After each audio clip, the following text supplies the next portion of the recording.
One of my favorite new features in iPadOS is the new screenshot options. And so if I have an Apple Pencil, I can take that pencil, and if I start in the bottom left-hand corner and swipe up diagonally, it'll automatically take a screenshot. With that screenshot, I have some new markup tools. I can do my drawing, I can erase, but under this little plus sign, I have the ability to add text boxes to my page anywhere I want. I also have the ability to add a signature. I can add shapes or arrows, and I can move these around, rearrange, repoint them, control where they go, hit the little green dot if I want, and I can even stretch or angle them.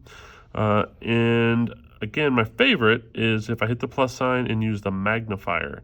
The magnifier, wherever I put it, it will magnify that, and same deal, I can even resize it, make it larger to point things out. And any of these annotations that I make are being saved directly onto the screenshot, so when I tap done, I can save this to my Files or Photos app, and it'll have all of those settings already attached to it.